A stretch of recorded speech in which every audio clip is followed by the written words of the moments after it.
folks. First day of class. Everyone's stoked to be here. Excited. Not super enthusiastic because everybody's still like cooling off. Yeah, me too. So it's good. We will be in this together. All right. So everyone in the right place? Can everyone see the slides, especially in the back? Do I need to figure out what these magic 1 through 6 numbers are on the front here? I'm sure one of them does something that may help with that, but if you can't see the screen, let me know. Cool. All right, starting off easy. All right, so this is Introduction to Information Assurance. Make sure you're in the right room. If you're not, good luck finding your room. I've definitely done that before. It's fall 2019, is that correct? Cool.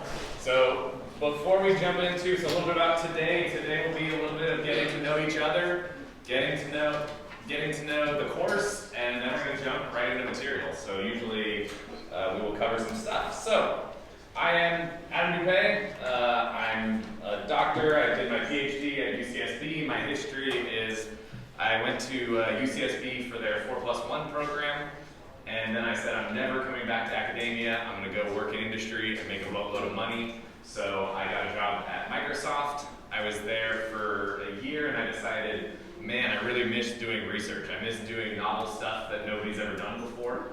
So I went back to UC Santa Barbara for my PhD, where after I finished, I came here at ASU in 2014, so I've been here for 5 years now, which I still feel like I'm very new, but I guess I'm kind of old in that sense. So if you have any questions about what industry experience is like, industry jobs, I'm happy to kind of talk through that. I was a software developer writing C# code.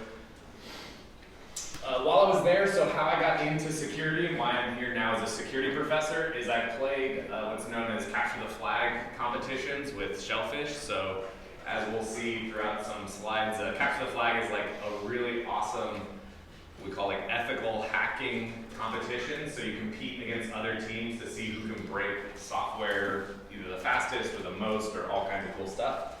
When I came here, I started a group called the Devils. Anybody heard of them? Oh, cool. Awesome. So our next meeting is tomorrow, Friday at 4:30? Is it 4? Anybody correct me? I think they said 4, but that's on the president if it's wrong, not me. So the Pwn Devils, they have a great website. They are ASU's Capture the Flag team, so they compete all the time in Capture the Flag. They were just playing with the in the World Championships, which we'll talk about next. They also have a Slack. Slack's all the rage. Actually, most of the stuff happens on Slack.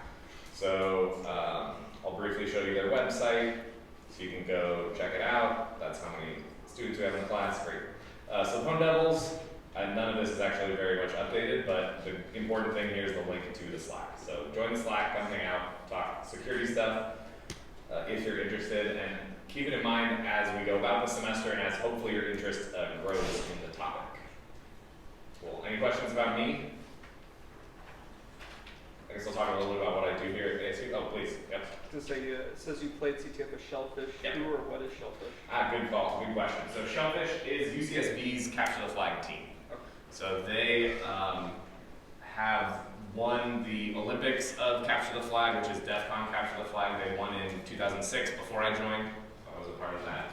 And actually, Pwn Devils and Shellfish have this very unique relationship where we're kind of essentially part of Shellfish, so some of the big CTFs, the Pwn Devils will play with Shellfish on a big team. They sometimes travel to UCSB to play there, sometimes it's the reverse, so yeah, it's a pretty fun environment. Spencer, I got you a seat right in the middle here if you want to take that seat. All right, cool. Thank you for moving. Awesome. Cool. Okay, about research, so I'm also so I don't just teach. That shocks a lot of undergrads is professors do something besides teach. So we do research in all types of areas of cybersecurity. My PhD at UCSB was on how can we make better tools to automatically find vulnerabilities in a website. Since then we've touched all kinds of areas from phone phishing to binary analysis. Really the group is huge and we do all kinds of very cool stuff, I think. So I'd like to introduce the TAs for this course. So the first TA is Max. Max will stand up and introduce himself to you. He was in your shoes not too long ago. Just 2 years ago. All right, Max, everybody. I'm a second-year PhD student here. I'll be one of the TAs for this course. I kind of ended up in the position I am because of this class. I think the only reason everyone noticed me is because one particular homework assignment from this class that I did something crazy and stupid for and it almost worked. Almost. And then I wrote like 5 lines per and that was the real one, but it worked out. I kind of work in like binary analysis, but coming at it from like a language design standpoint. So if any of you are programming languages people, by all means come talk me wrong because I'd love to hear about that. I don't play CTFs, but I'm kind of CTF adjacent, so I'll probably know the people that I can direct you to if you have any questions. Cool, awesome. And I don't know if Gokul is here or not. I looked at it, I didn't see it. Yeah, okay, I think he's still on his way here, but I'll make him introduce himself when he shows up. So we will be your main front-facing support staff. We will be helping you in this awesome security journey that we are all on together. So if you have any questions, we're always available. We'll talk about when we get to syllabus, the best ways to communicate, all that type of fun stuff. Any questions so far? Questions for Max? I'm going to ask him how to avoid becoming a PhD student, maybe, so you can. What was it that you did that caused him to notice me? You want to talk to the mic and repeat the question, please? The question was, what did I do that made Adam notice me? And it was a particularly complicated complex solution to one of the assignments because they didn't want to write the program that he had to write. So I wrote a program that could write that sort of program. That's awesome. Yeah, programs. So, first thing I want to talk about to like contextualize and get a little bit more into CTF, I want to talk to you about something that is really near and dear to my heart. So, really how I got into security, like I said, was through taking a course at UCSB. The professor there saw that I had an interest in security and invited me to join their hacking group, which was Shellfish. And then from there, we competed in these capture the flag competitions, the kind of nexus of which the other people describe as the Olympics of capture the flag is DEFCON capture the flag. So has anybody heard of the DEFCON conference? Yeah, so this is, for those that don't know, it's a basically underground hacker conference that happens every year in the summer in Las Vegas. To kind of describe how underground it is, they do not accept cash for payment for entry into the conference. It's all, sorry, they don't accept credit cards. Yeah, they only accept cash. And I don't know if you've ever been to like an industry conference, but there's a 4-day conference that only costs $300 as opposed to like $1,000 plus. And let's see, some of the other interesting things. Oh, there's actually, I think I have it here. Because I haven't cleaned out my bag since we went to Vegas, but there's a badge every year. This year it was like a, I don't know what this is. They talked about it, some kind of crystal, whatever, geologist could tell me exactly what this is. This little badge, it has like electronics on the back. Apparently it does stuff if you get it close to other people's stuff. We never looked into it. But the cool hacker thing is they actually have a counterfeit badge contest. So they kind of encourage people to make fake badges to get into the contest. So I think somebody made something that looked like this, like out of a bar of soap to get into the conference. Yeah, which was pretty cool. So all these hackers attend the conference as really kind of an industry thing, trying to see what the latest trends are. There's talks, there's all kinds of cool stuff. What we run is a competition at DEFCON called Capture the Flag, DEFCON Capture the Flag. And this is, so there are, what we do is there are like 5 or 6 CTFs before that the winners are invited to attend. And then in May we had a online capture the flag competition that anyone from around the world could join. And I believe, yeah, so we had 6 qualifying CTFs from around the world. And then the 1,200 teams competed in our competition in May. So they were solving, and these are kind of all kinds of different security challenges. So it could be a binary that they downloaded that was running on a remote system. So they had to analyze that binary, look for vulnerabilities, develop exploits, and then use that exploit to capture the flag. So this flag is just kind of like a piece of information that says, yes, you've actually exploited this service correctly. So all kinds of categories, all kinds of fun stuff. The top 16 teams here, along with the qualifying teams for a total of 16, the math doesn't work, but it's fine. We're invited to attend. And the top team in quals was PvP, which is Plaid Parliament of Toning, which is Carnegie Mellon's CTF team. They won our qualification event. And then we invited all these teams here in person, so they could only compete in the final event in person. This was what, 2 weeks ago? 3 weeks ago? Yeah, 2 weeks. 2 weeks? Yeah, I'm still recovering from this. It was crazy. Poor Max volunteered to help us. He showed up at an Airbnb we had in Vegas on Tuesday before the competition. So the competition started on Friday. He showed up on a Tuesday, and we put him to work, as we'll see, editing levels of the Doom first-person shooter that was going to run on an Xbox.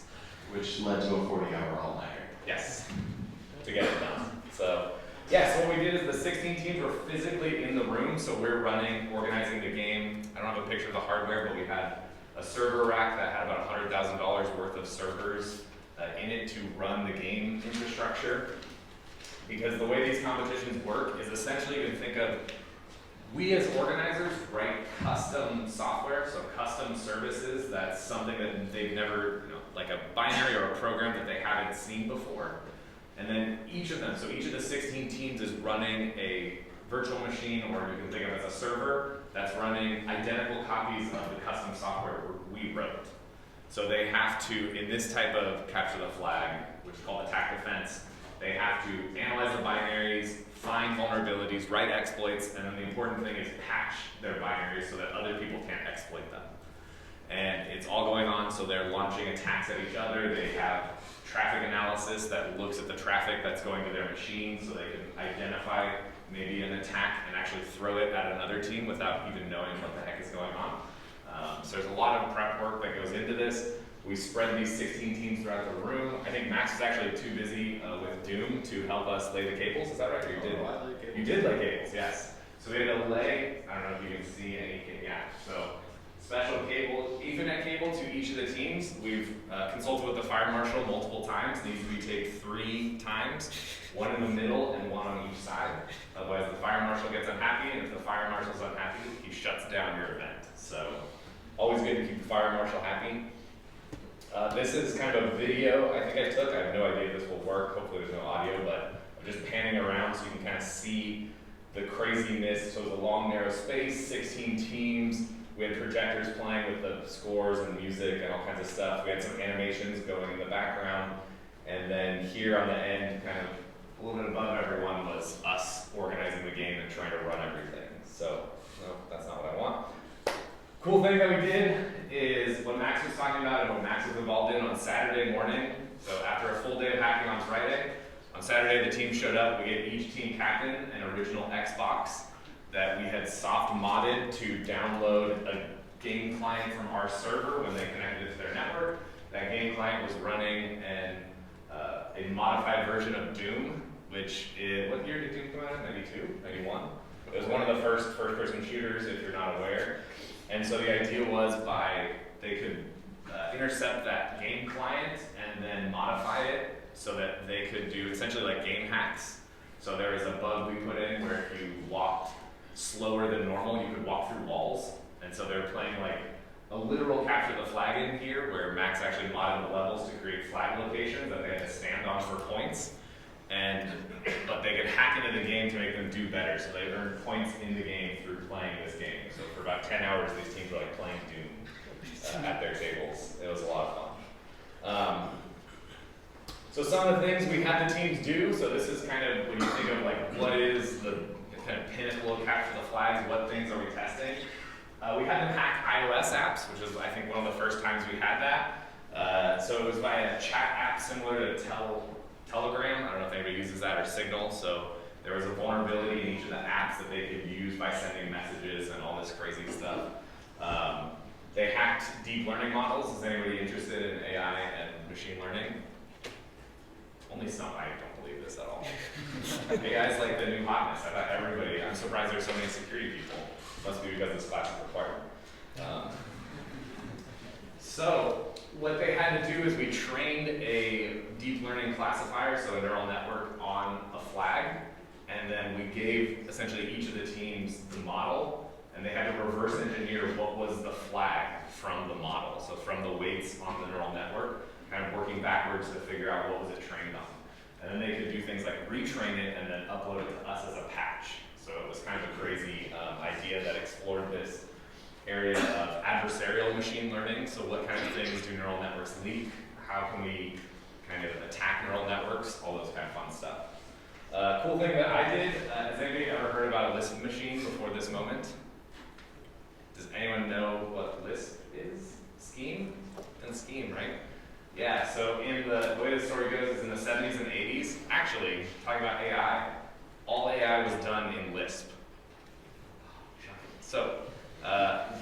was very slow at the time, so groups at MIT actually created a processor to essentially run, technically not Lisp code, but microcode so they wrote an entire operating system in Lisp, an entire windowing system, everything, so they could run AI applications faster. Actually, I can show you real quickly. Let's see if this works. All right. Because I think history is super cool. I'm thinking about where we went in terms of, so this is from the early 80s. The specific machine it's emulating is called the CADR. And you can see it booted up, it printed out. One of the cool things is its font has this crazy 7. But you can do things like, man, I have to mess this up. Hello class. And it will print out hello class. So this is the whole Lisp machine. So there's an emulator running that's emulating all the microcode here. I wrote a web server on top of this so they could talk to this machine through a web server. And then they had to find vulnerabilities in this and hack into it, which was very fun. No, okay. Control C was your friend. Cool. The Doom running on the Xbox, that was super cool. They also, one of the other crazy things was, anybody know anything about like gamma rays and crazy physics things? Yeah? So do you know that they can actually flip a bit in your computer and make a 0 into a 1 or a 1 into a 0? Yeah. So there's a famous story where the Army was commissioning these like massive supercomputers, and they had 2 different computers at 2 different, like the same machine in 2 different facilities. One machine had double the failure rate of the other. They tried replacing all the parts, doing everything that they could to fix it. They couldn't fix it. What they finally realized is that one machine was at sea level and the other machine was up in the mountains. And the one in the mountains had the double failure rate. And it was because of gamma rays going in and randomly flipping bits in the machine. So they like lead, whatever you do, I don't know, lead plated it or whatever, and then the error rates dropped to exactly the same. So what this challenge was to be able to write some assembly code that could survive bit flips, like still do the same thing no matter how many bit flips you did. And one of the teams actually did it. Was it 4096 bits? Do you remember? I don't remember, but anyways, it was crazy. Cool stuff. So the game ran for a total game time of 24 hours. So we had 10 hours on Friday, 10 hours on Saturday, and 4 hours on Sunday. But the teams would work on stuff over the night. So Friday night and Saturday night, they would continue to work on challenges. They'd show up with exploits. Lots of cool stuff. We had some interesting stats. There were like 6,000 flags stolen, which was kind of insane throughout the whole competition. New flags were generated every 6 minutes, and not every service was active at the same time. We usually only had about 2 services active at once, so those numbers are pretty crazy. And so overall, the team that did the best was PvP. They actually just crushed the competition. It turns out they had like 4 Lisp experts on their machine that were able to exploit that challenge within 4 hours, and they just continued to exploit it, and nobody else knew what the heck was going on or what was happening or how to fix it. Yeah. For context, like 4 hours is kind of fast for that. I think it took 4.5 hours for people to patch their names at Doom so that they could score with their team. Yeah, it was crazy. So then we were up on the closing ceremony stage for DEFCON, and so the important thing you should be asking is, why do the teams do all this effort, right? What's in it for them? There's not cash prizes, although some CTFs have cash prizes. What's more important than cash? Resume. So sure, yes, true. That is a true statement. What else? Valuable objects. Valuable objects, what was that? Jobs. Jobs? Respect. Respect. It's more important than all of those things. And they get the respect. They also get a job and get a resume. And you can get the job because of the respect you have through this, right? Because you put it on your resume. Respect. Anyways, they also do get a valuable object. That was very good. So I showed you, my badge is like white. I mean, the front is white, the back is yellow, but what the team gets is 8 black badges, which is a special black badge that DEFCON makes that gets you access to the conference for the rest of your life. And so this is like that. And they wear it around the conference so that people know that you're a super awesome lead hacker. So having a black badge is really cool. And so we're really happy. The really crazy thing is apparently both of our shirt colors were the same this day. So you can see like our team's in purple and the other team is in like the PvP, the winners, is in a slightly different purple. But we're kind of standing behind them and everyone else is standing in front. Some other people, if anybody's is anyone concurrently 466 this semester? I don't know if that's possible maybe for people who are in further along. Yeah, so that's Dr. Jan Shoshashvili, who you'll meet next week because he's out of town today, or if I can spoil that, still attend class. So he's kind of the face of our organization. And there's other professors here, and Tiffany Bao is the other professor at ASU who's involved. She's still in China trying to get her visa to come back here. So she was not able to attend. So any questions on that? I'm going to share some cool stuff that we do here at ASU. Yeah? Do you guys participate in any other CTFs that travel other than DEFCON? Yeah, so it's tricky. So as organizers, we have put limits on ourselves of what we can and cannot do. We don't want to unfairly alter the game, and so when we play, we usually play with Pwn Devils and or Shellfish, and Shellfish Pwn Devils played in DEFCON. So the organizers don't play in any CTF that's a pre-qual event for DEFCON, but other than that, yeah, if you go to, actually let's just do it right now. The best resource for this is there's a website called ctftime.org. So there's literally CTFs every weekend. It's kind of insane. So we can boot this up, and now that all of you are back and the internet's crazy slow now, not you obviously, but everyone else. So they have upcoming events, so there's always CTFs coming up. Tokyo Western, they're a great CTF team. Their CTF is August 30th. That should be an insanely fun CTF. So yeah, there's constantly CTFs. Yeah. Any other questions? Yeah, please. I mean, if you have no experience hacking like that, is Pwn Devils like accepting somebody who's not that any sort of white hat hacking like that?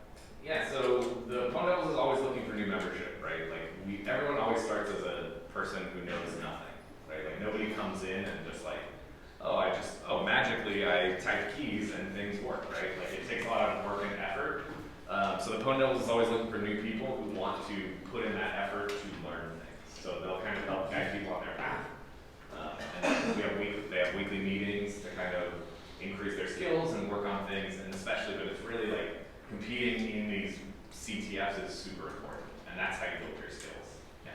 Yeah, and to add to that, like not all the CTFs are at the same level as like DEFCON. They have CTFs, CTFtime.org is for like high school level, all the way up to DEFCON. Yeah. So you can do one.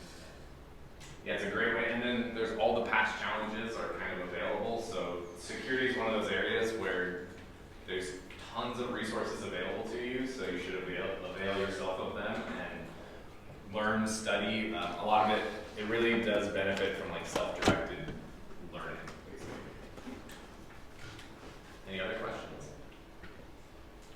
I know we're like 200 plus people, but I will be staring at you, asking you if you have questions for the next 15 weeks, so you might as well jump in now, don't feel afraid. Yeah? So is Friday the only meeting times? Or?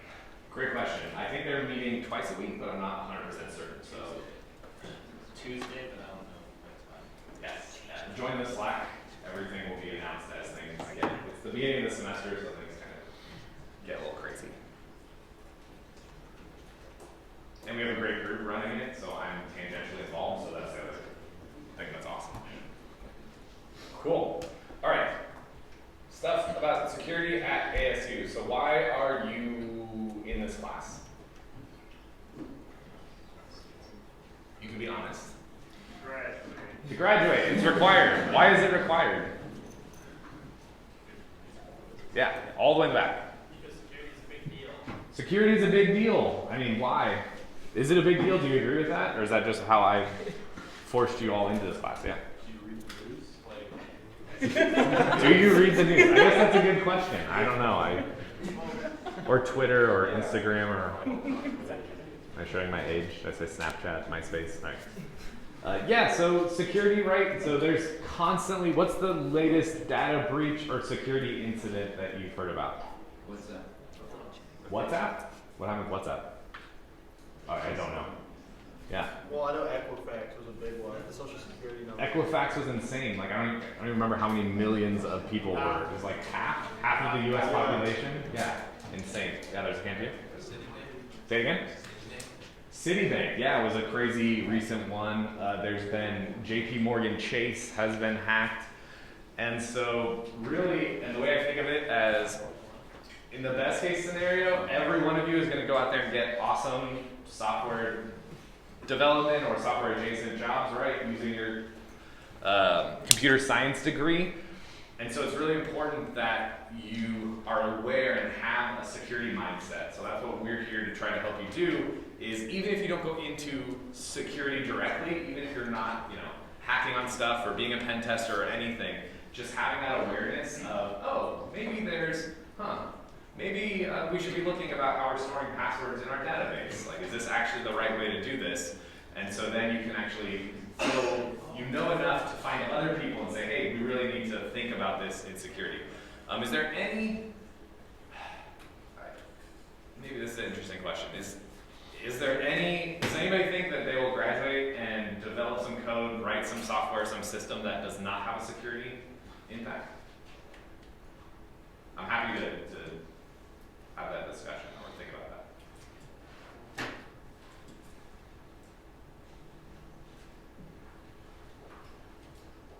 I think anything that has a username and password has to have security, because if you say invalid username, then you either gave them information that's not the right username instead of username and password is invalid. Yeah, this is a great point, right? So if you're making anything that has any sort of user credentials, username, passwords, what information are you giving hackers? How are you storing that password? You may think, well, my site's not important. It's a dumb toy site. But how many of your users are reusing their Gmail password on your site, and then now your site gets hacked, and your database gets leaked, and now their Gmail accounts got compromised because of what you did? Even low-level, let's say, firmware code on Intel chips, right, or hardware chips. There are people who are finding vulnerabilities in those that allow people access into your machines. If you think of a case, even like games, right? You think games don't have any impact, but a lot of kids play a lot of games, and you want hackers to be able to hack into, underage children's machines through your game? Like, probably not. That's why the Epic Store sucks. What was that? That's why the Epic Store sucks. I don't know what that is. What is that? Epic Games, Oh. they constantly get hacked, and so all these kids in their accounts constantly get Yeah, it's crazy. And then the old school, there are cases of digital rights management of games or other things that would install basically like administrator root level privileged software on your machine that has trivial vulnerabilities in it that allow attackers in that way. So, I bring this up. We're going to talk about the different ways we have security at ASU, but I do fundamentally believe that if you're graduating today with a computer science degree and you have no knowledge of security, you will be at a significant disadvantage. I was talking to people on Monday from the NSA who we're working with on research, and they said, you wouldn't believe how many computer scientists they talk to that have absolutely no conception of security. And to them, it's terrifying, and that's why we have so many vulnerabilities. But we'll get into that. So I just wanted to address that off the bat. If you want to go deeper, so you want to go more into security, we have 2 undergrad cybersecurity concentration programs and 3 cybersecurity graduate concentration programs. So no matter what degree you're trying to get, you can get a concentration on your degree that says like you are a concentration in computer science or in cybersecurity. I will tell you, it'd be a lie to stand here and tell you you need to do this to get a job in the security industry. They value knowledge a lot more than credentials. So if you can, in the interview, explain and understand, you understand security, you understand threats, you understand this whole system, and you can think adversarially, that will get you a job more so than just having something on a piece of paper. Does that make sense? That actually goes for everything, right? You can have a degree that says you're a computer scientist, but if you can't program or do anything, then you will have a difficult time getting a job. Questions on that? I gotta remember to like look all the way around. It's such a weird setup, anyways. So concentration, we have some pretty cool stuff. We are possibly changing this very slightly to make it a little easier to do a concentration, but nothing is finalized, so I won't announce that. If and when that happens, I'll let you know. But the basic idea of the concentration is you're taking, and this is something we have at ASU that a lot of places don't, is multiple undergraduate and graduate classes that focus on cybersecurity. So some of you are both of them. Everybody's in 365 right now. Yay. We are also an NSA, so National Security Administration Agency. Yeah. And the Department of Homeland Security have designated ASU and the Center for Cybersecurity and Digital Forensics, along with the Cybersecurity Program, as a National Center of Academic Excellence in Information Assurance Education. Anybody have any questions about that? Yes. What does that mean? Yeah, it's a thing. So actually, the cool thing it allows us to do is, and I wasn't going to talk about it today, I'll probably talk about it later on in the semester, but I can mention it now, is it allows us to get grant money from the government to give out scholarships specifically for cybersecurity students. And this is actually a super cool program. Is any of the scholarship for student service students in here? Yeah, cool, awesome. 2, 3? Sweet. So basically, this is a program where the federal government will pay for your tuition, pay for your stipend, and give you a stipend for up to 2 years for undergraduate and maybe one additional year if you do the 4+1. With the expectation that for every year you get this scholarship, you go work for the federal government for a year.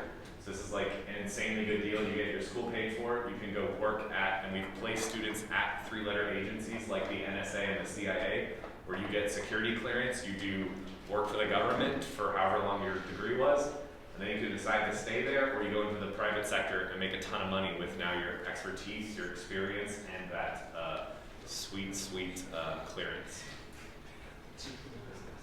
So if you're interested in that, please talk to me. I can share that with you. We're actually looking for more and more students, so it's something that we're really excited about. It's open to only US citizens. So, sorry, those of you who are not. But this is actually probably the right time. So you can do 2 years of funding, so you can fund your, if this is your junior year, you can get your senior year, maybe one other, or whatever. So, any other questions? Yeah? Where do you go if you want information about that? You can, that's a great question. I believe, and now I'm just gonna randomly click on stuff until it works, like a computer scientist. Okay.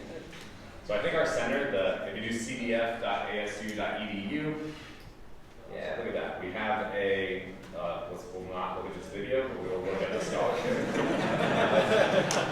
So the information's a bit out of date on specific deadlines. We're updating in the process of, actually it's not, January 2019. Is that right? No, that is updating. I don't know.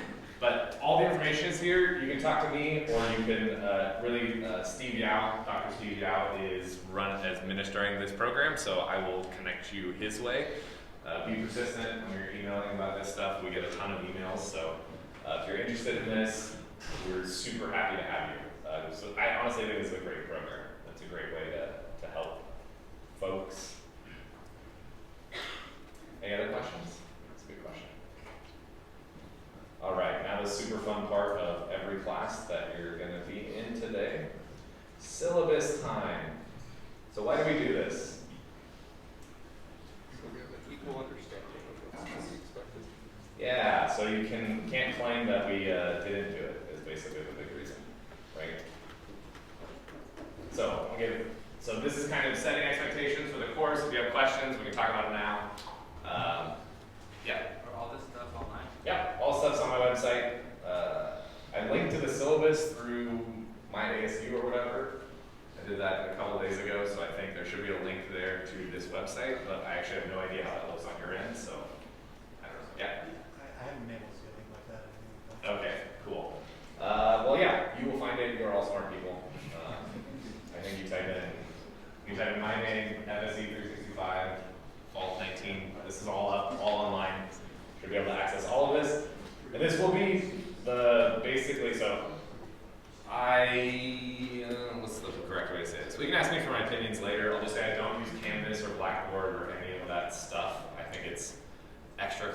complicated. It doesn't really do what we need to do. So the way the class operates, I will post on this website is kind of the main way that I will kind of post information. So we'll put up here, after class, I'll add lecture slides. I will try to, and this is in the syllabus, I try to record all the lectures. You saw me probably at the beginning testing that. You know, stuff's weird. Like, I don't know, if the file gets corrupted, I'm not going to reteach a course. So it's like best effort. I just throw it on YouTube and I'll put a link to it here so you can check this for the recorded classes.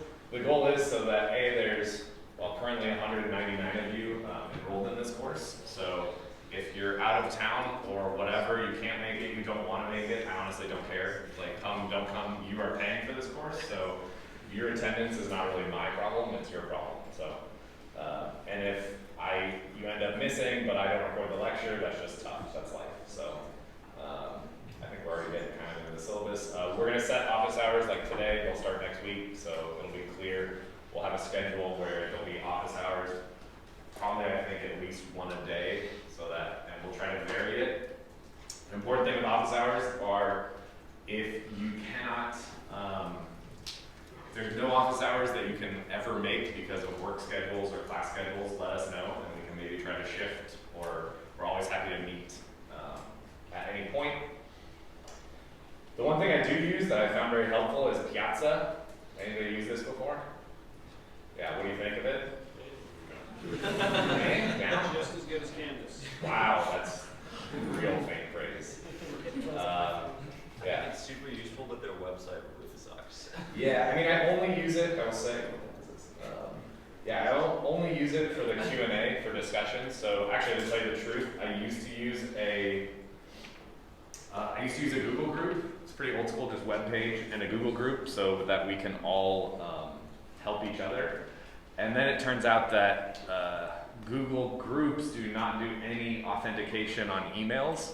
So I don't know how much you know about emails, but there's like DMARC and SPF, or I can't remember what the other tech is, that do authentication of emails. A student right before a midterm sent out an exam to the class that the midterm would be open note, open book, which it definitely was not, and as my email. And Gmail happily took that and then sent it out to the entire class.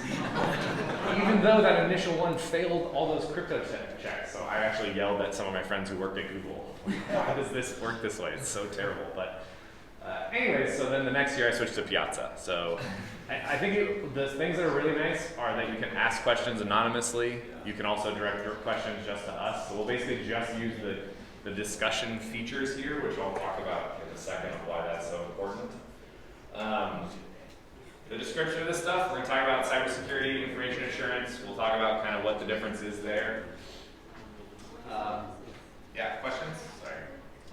Yeah. So did that person get an A for hacking your account? No, they didn't hack my account. That would have been better.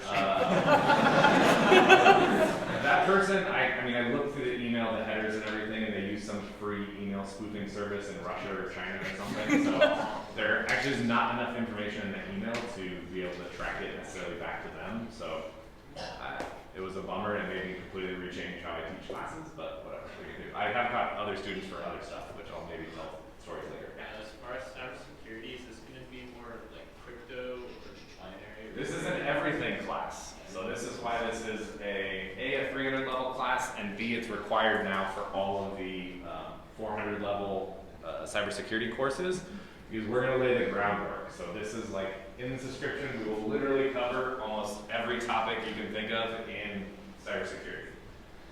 I will probably dive in more heavily into areas that I am interested in, right? So this is what's great about teaching. We'll cover everything, and I'll focus probably more time on stuff that I love. That's just kind of the way it is. So that actually leads me to something else. If there's something you desperately would like us to cover, feel free to let me know. I can't guarantee that I'll make that happen, but I'll definitely be thinking about how to do that. Cool. There are prereqs. I assume you've all passed them since you're enrolled in this class. I'm not really sure how that works. Textbook. So everything you need to know to take this course will be given and we'll discuss in lecture. So you do not need a textbook. That's not why it's not a required textbook. It's recommended. It's a good textbook. I own a copy of this. I had a copy of this textbook when I took a version of this course at UCSB. And I will also post on the front page of the website the chapters in the textbook that map to what we talk about. So I think it's actually a really good thing to have if you want to have it, so you're not just relying on me. You can get an outside, I mean, everybody learns differently, so if you learn by reading Matt Bishop's text better than in-class stuff, then that's totally fine. I will not get offended. Questions on textbook? Kind of like the standard computer security textbook. Is there a hand? Awesome. Cool. Okay, course communications. Before we talk about this, look around this room. We're in a you literally look back, not the people in the front. You're just looking left and right, so there's 5 people. Now look at the back. There's a 300-person room. There's currently 199 people enrolled in this course. Is anyone not enrolled in this course that wants to be? It's a real question. It's not a trick question. I'm not going to kick you out. We have space. I just don't want to get too crazy. I don't know that I can do 300 people yet. Okay. Nobody's willing to raise their hand, but if you want to get in this course and you cannot, but you're here trying to, we call it UCSB crashing a course, let me know and I can make that happen. I'm the one who emailed you. I got it officially. Perfect. Yeah. Awesome. Great. That is good. So, cool. If we need that, we can increase. I don't want to get too crazy. But regardless, this is a lot of people, right? And we're 3 people, right? 2 TAs, 1 professor. So, we have to be in this together. I want all of you to get A's, by not easy A's, but I want you to put in hard work to get A's. This class will require work and programming and projects, all that kind of stuff. I've had lots of success with students on a mailing list, helping each other out, asking each other questions. We'll talk about academic integrity, all that not fun stuff. I highly, if you have never read this document before, it sounds kind of inflammatory, how to ask questions the smart way, which implies that there's a dumb way to ask questions. But the advice is really good. So let's imagine this. Put yourself in our perspective or even another student's perspective. You get an email from a student that says, my program doesn't compile, here's a screenshot. You are a person with limited resources. What do you do when you see that email? Leave it on red. You what? Leave it on red. Yeah, you leave it unread, you just skip it. Oh, maybe this person will figure it out. Right? What would increase your odds of answering that question and helping that person? Explain what you Yeah. Tell them what you tried so far. Yeah, this person told you what you tried so far, right? So if they said, hey, I'm having this compile error, hey, here's the text of it, so it's not a screenshot, so I can actually copy that text and maybe Google it or do something, right? I've tried X, I've tried Y, I've tried making the binary executable, I've tried all these things, and none of them work. Why does that help, like, wanting to help someone and respond? Yeah. It shows that they put in effort. Yeah, they've put in effort, right? If just every time, like, I'm not a compiler oracle, like, every time you get stuck, you just screenshot it and send it to me, like, you will get DQ'd to the very, like, not disqualified, but deprioritized to the bottom of the email queue, and I get a lot of emails. So I just went through for DEFCON, basically a month or two, I stopped responding to emails, and I cleared out like 500 emails that were unread. So yeah, like a lot of stuff comes in. And I want to help. I definitely want to help, and you should all also want to help each other, but it's important to think about, and it's difficult when you're up against a deadline and the thing's not working, I totally understand that, but put yourself in the best situation so that people can help you. So this document talks a lot about that, about talking about what you've done, like make it easy to reply, like what are you trying to do? You know, there's awesome, actually really good examples in here. If you do this correctly, this will help you in your entire career, right? You think it may be annoying to get an email like that or in a class, but imagine you're on a team developing software and you're emailing the lead, compiler error, what is this nonsense? And over time, a few of those is fine, but over time they're like, oh, wow, this person doesn't know anything. Why did we hire them again? Right? We want you to be the best. Communication is incredibly important, so it definitely makes sense to voice that. Any questions on that?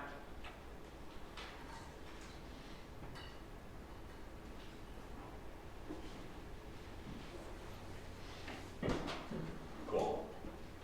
Okay, the one thing, and this is I will probably be very annoying to you if you ask me questions on how to solve things.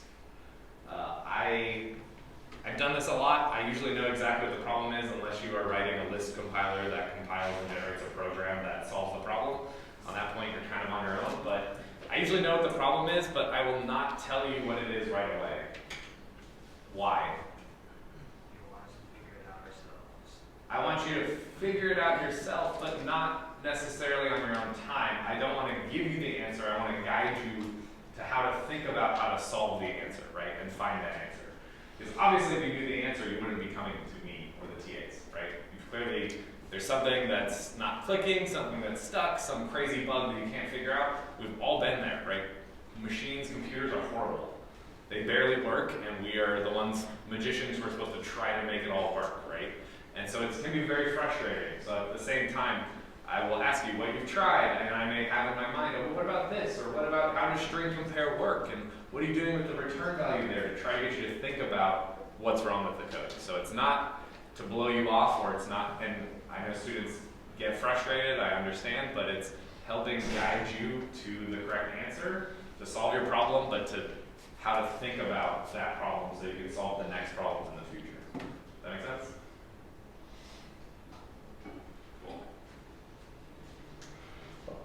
Okay, don't send each other code.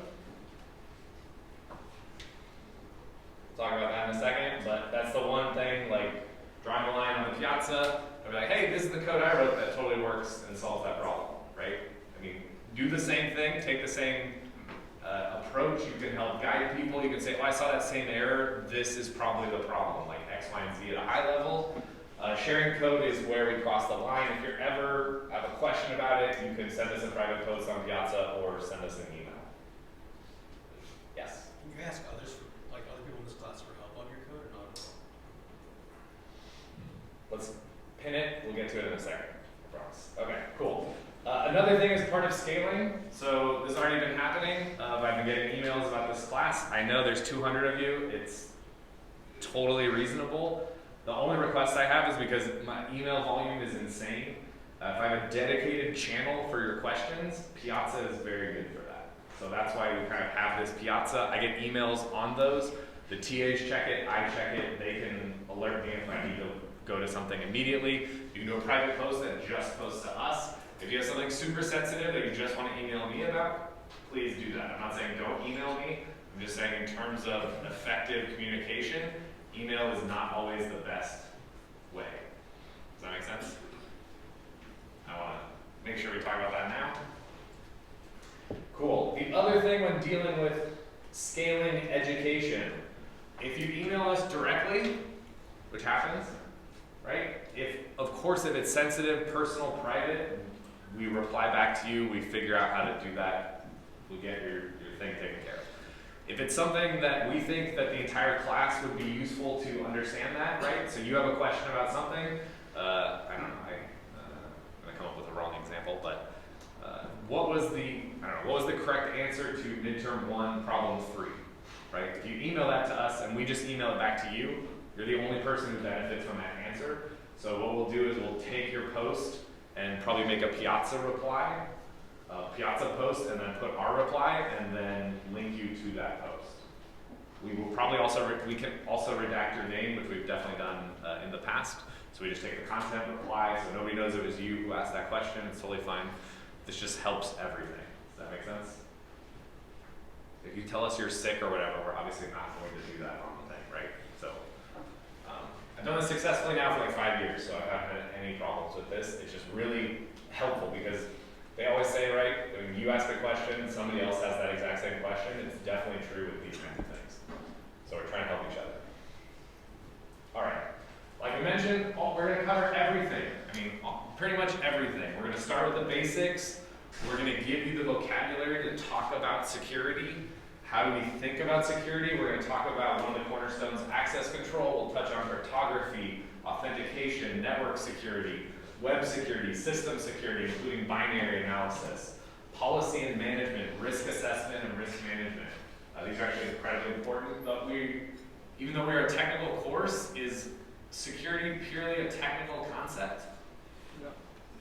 No, why not? What other things matter? The people that are in it. The people? They're Do not- people matter? Yes.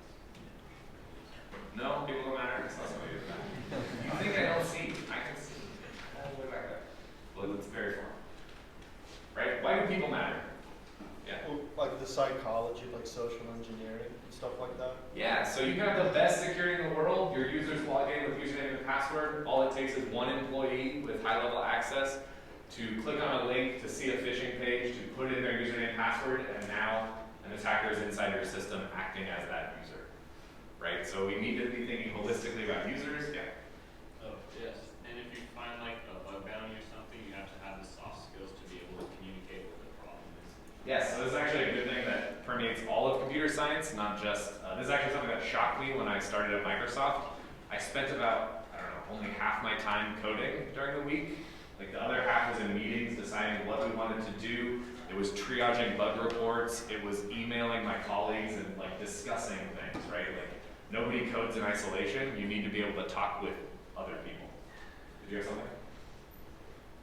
Red. Okay. It's your jacket, not the hat. It's very confusing. Cool. Privacy, anonymity, and we'll talk about legal and ethical issues too, because that actually is something that's very important, right? So we need to be aware of the legal and ethical ramifications of what we're trying to do. Cool. All right. Assessment. So this is the unfortunate nature of classes. I would love for all of you to work very hard and then learn a lot of awesome stuff and go on with your lives, and I never have to grade you or give you a grade, right? The reality is we have to give grades. You have to earn grades, right? I don't actually give grades. You do the work. You earn the grades. There'll be about 3 to 6 homework assignments of varying lengths and skills. A lot of it will be programming, so this will require programming skills. This is not a theoretical course. We are putting fingers to keyboards, actually doing stuff. There'll be a midterm, no outside notes, materials, exams, and a final exam. As I said, it's a kind of a programming heavy course, so this is the layout. The homeworks are equally weighted, and their total weight overall in the course is 60%, midterm exam 20, final exam 20. Questions on this? Yeah? Is the final cumulative or just like half? Yes. Cumulative? Yes. Yes. Everything. It's the final. Yes. So on these tests, are we gonna be like writing code, or are we gonna be Depends. answering difficult questions? I don't know. We'll see. Let's not worry about the exams. Don't worry. That will come. It'll be great. We'll tackle that then. Let's not freak out about it. I know it's totally natural. Trust me, as a student, but we have to resist those urges. All right. The thresholds for grades. So my promise is I will never curve up. So what does that mean? I could get. I shouldn't increase that threshold last time. All right. If you get whatever 34%, that will always be an A. I will never curve that threshold up. I reserve the right to curve it down in case, I don't know, you all like, I'll put it on me, in case an exam is incredibly more difficult than I thought it would be, I can reduce these down however I see fit. That make sense? But you should always know, so there's like 4 things you need. Like you can do basic math, right? Adding numbers up, averaging them, multiplying by percentages, so you can always know your score. Cool. Yeah? 34% seems pretty generous for an Which one? A. The 34%. You said 94%. Oh, 94. Yeah. I mean, it depends on how the class goes. I did take, I think it was a math class once, or maybe a physics class in college where like 60% was an A. So you're just like, yeah, I don't know what 40% was. Maybe that was a C. Cool. All right. Homework have due dates. Things have times that they are due, right? I mean, that's life. I don't know, I work out deadlines all the time. So you can choose to be late or not late on an assignment. Every day it's late will be a 20% reduction, which stacks. 2 days late, 40%, 3 days late, 60%. So whatever you would have got, you submitted 100% a day late, you get 80% on that assignment. If you do 80% of the assignment and submitted a day late, you do whatever that is. What is 80% of 80? 64%, good, awesome. I don't know if that's right, but somebody else should check, it's a security course. If you, for whatever reason, you know, if you, just talk to us for makeup exams, it really needs to be something important. I mean, the entire point is that we all take the exam at the same time, so it's fair, all that fun stuff. We'll, of course, accommodate any religious holidays. If you need any special accommodations, please talk to me about it. Happy to do that. All right. So then, before we get to the not fun stuff, any questions on this? I don't get to the other stuff. Definitely not too long. Okay. Cool. So plagiarism and cheating.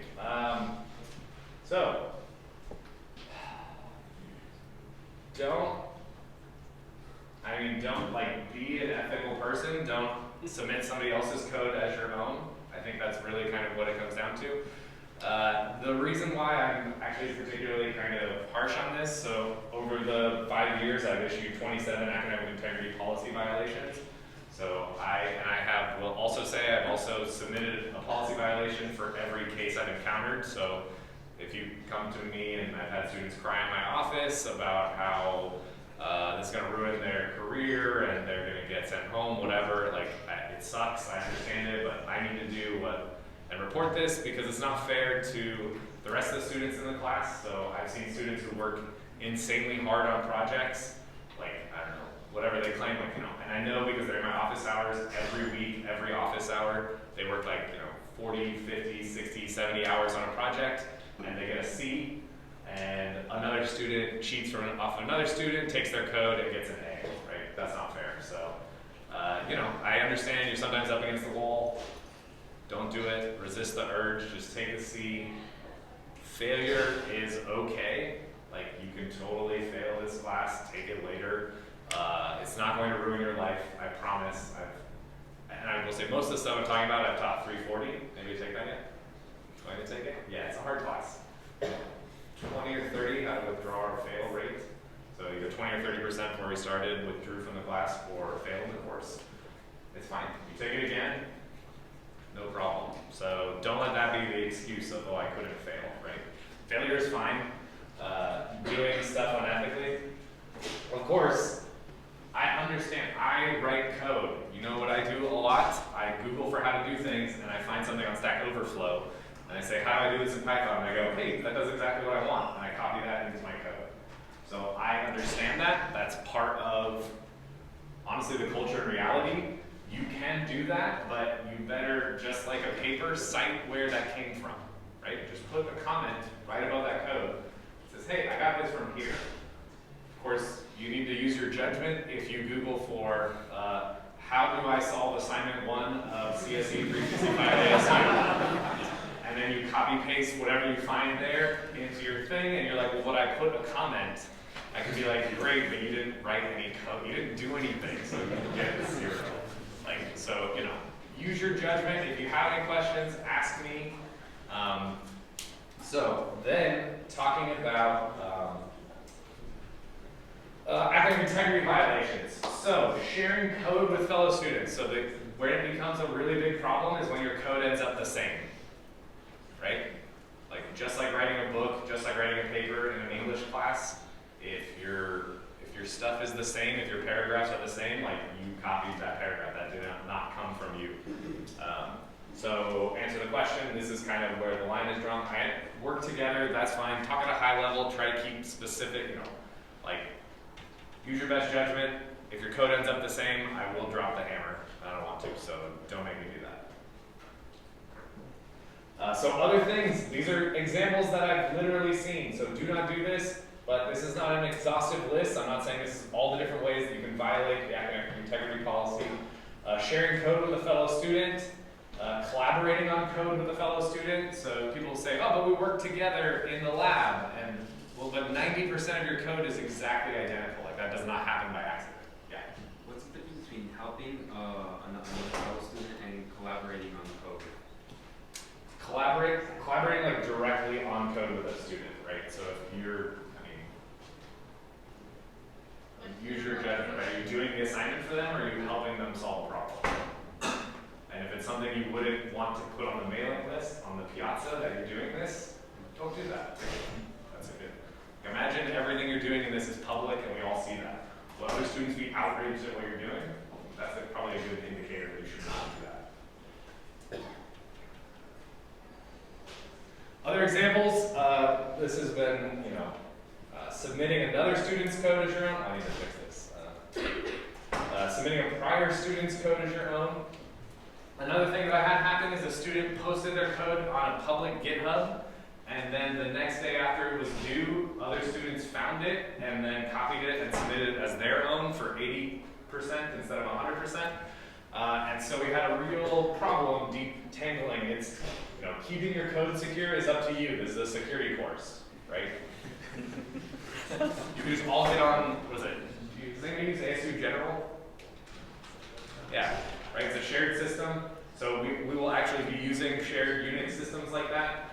What is not an excuse is, oh, my home directory is world readable, and I just accidentally did this, and they accidentally happened to copy this homework file from me. That's on you. Securing your stuff is on you. So, and the important thing is, don't use a public GitHub repo. Like, be a little bit aware. You actually get free private repos from GitHub. There's a GitHub student developer pack that has even more stuff to it. The other thing that I hear from students, and this is something I always tell people about industry, people say, well, I want to open source and release my code so that employers see how awesome I am, which is a great instinct. The trick is that, so you think about just this course this semester, there is going to be 199 other people that do the exact same assignment you did. Is that really impressive? Like, why do you want to show off to employers? And then think about around the country, particularly in like a compiler's course or something, everybody does those assignments. So I think actually the definite better way to attract an employer's attention is to have a unique project on GitHub. Like, do something in your spare time, even if it's simple and stupid. Have that be your centerpiece of your GitHub, not your code from your class assignments. Everyone does class assignments. Does that make sense? Any questions on this? Do we go to 115? Okay, perfect. We got plenty of time. Anything?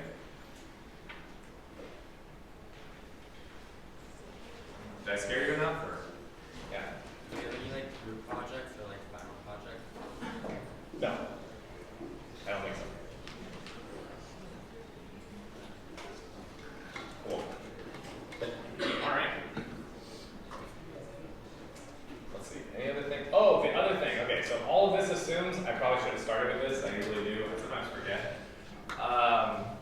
Kind of my rationale for all of these policies is anyone here under the age of 18? It could happen. We could have minors. Is anybody, if you don't have to raise your hand. But if you are, come talk to me. The rest of you, you're adults, right? So this is the syllabus. We're talking about it. You're reading it. This is the policies.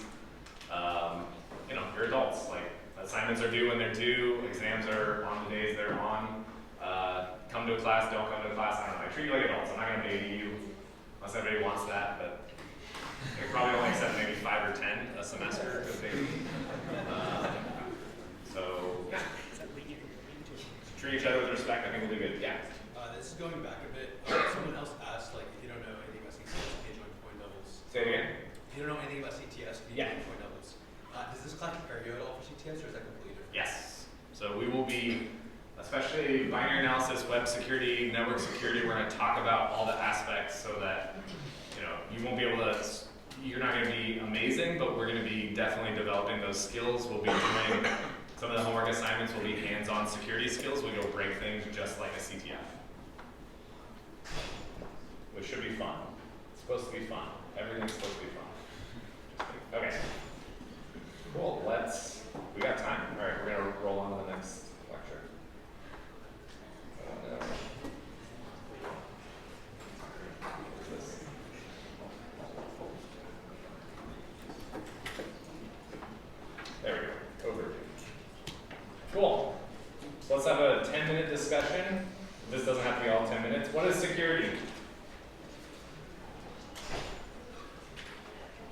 Seems like an important question, right? You're in a course on essentially security, computer security.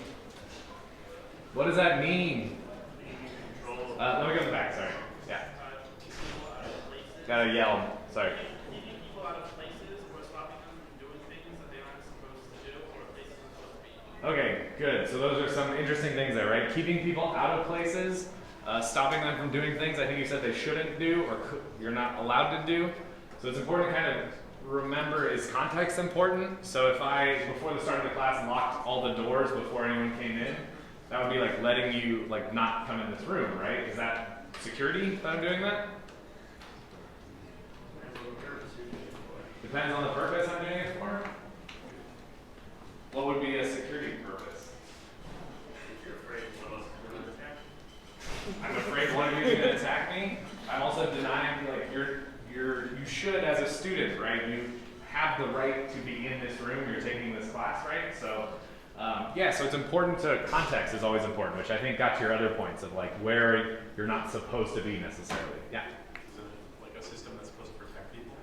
Like security is a system that's supposed to protect people. Protect them from what? What does protection mean? I mean, if we're talking about security.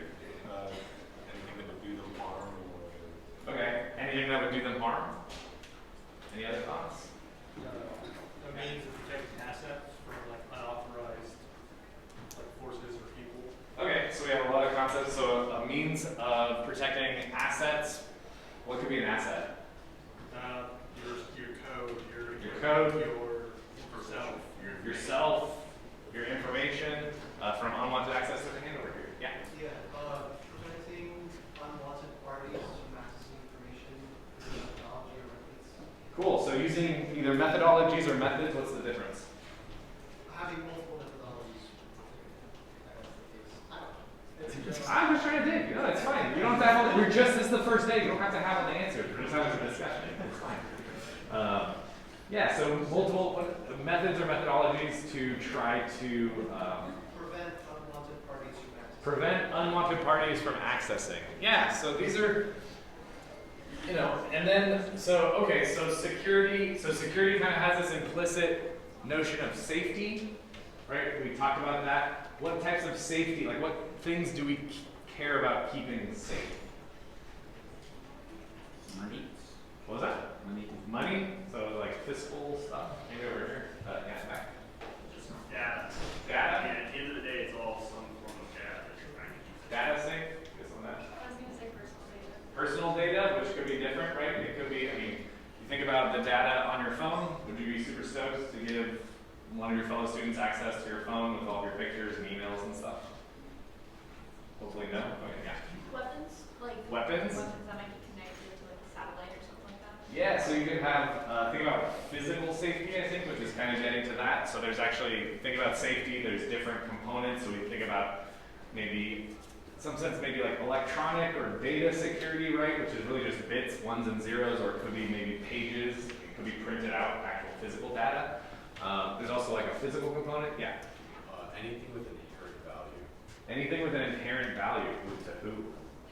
Who decides? Whoever wants to protect it or steal it.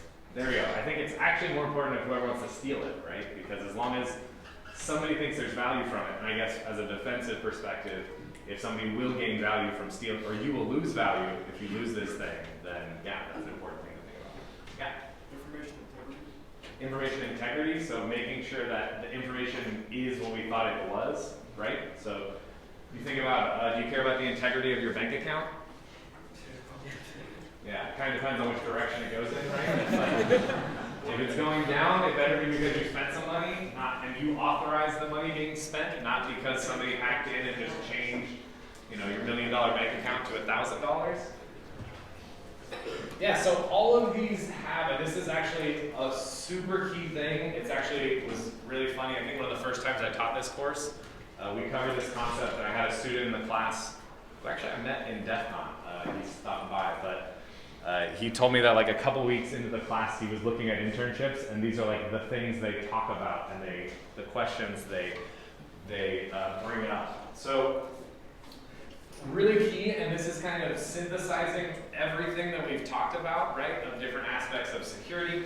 So we'll touch on physical security a little bit. It'll be kind of in a broad concept because I want you to be, especially at the beginning, thinking very broadly and outside the box into what things mean. So in the security community, we think of essentially 3 aspects of security that try to encompass all of these. And this is a super important topic that comes up again and again.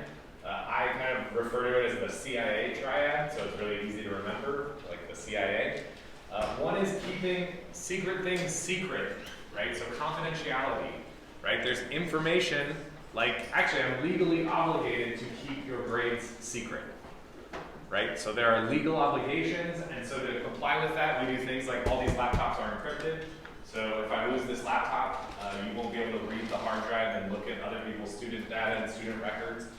And inside there are topics that we're going to cover more and go more into depth. So the idea of access control, who can access what, right? This goes back to an original point of who has the permission to access a resource, right? Confidentiality doesn't just mean keeping it secret from everyone, because that may not be super useful. Encryption is also used in here. We'll get into encryption of how to keep secret data secret. Integrity, so that's the C. So then the I, integrity. How do we make sure that nobody's modifying or altering our data without our knowledge? Right? So this is a huge, important thing. We want to focus on kind of the prevention detection. So we want to see how can we prevent people from modifying our data or information, and how can we detect maybe when somebody has violated the integrity. And the third one is one that I think I tried to allude to a little bit. I think other people maybe mentioned it. It's kind of the one that's very easy to forget about, and that's kind of availability, right? So if I lock all the doors, or somebody, let's say a prankster locks all the doors so we can't get into the room, we can't have class. Why is that a component of security? Okay, yeah. Because what if someone needs to get back in to unlock all the doors? Yeah, imagine you're at like an ATM, right? And you're trying to put your card in to get money out because you need cash to pay for something. If you can't access that system, that's not good, right? I mean, you've been denied access to the system and you're not able to use it. And so this is a super important thing to think about. And one of the key things we always think about is denial of service. So can I deny somebody service? One of the beautiful examples of this that I heard about was, so everybody kind of agree that email spam detection is pretty good. Do you get a lot of email spam? No, it's pretty good, right? Why is that? Well, it uses machine learning to look at the words that the scammer's using, and it can see that it's likely spam because it's trying to sell you Viagra or whatever it's doing, right? So, but I heard about an interesting service that will send hundreds of thousands of emails at an email address that has random content that doesn't mean anything. But why is this useful? To see what's not being flagged, see what keywords are being flagged. Okay, so you can maybe use that to test the anti-spam system? Yeah. It blows up your email. So criminals were using this. They would target and try to hack into a bank. And during the time they would do that, they would first get the email addresses of all the IT and the security people. They would use this service to flood their inbox so that the alerts from any internal systems would never make it and the human wouldn't see that, right? So it's trying to attack the availability of a human's ability to like see what's going on and make responses. So this will be a very, very common topic throughout the semester. We're going to be talking about confidentiality, integrity, availability. See you on Tuesday. I was like, being so responsible, like, leaving at 11:30, and I have to go and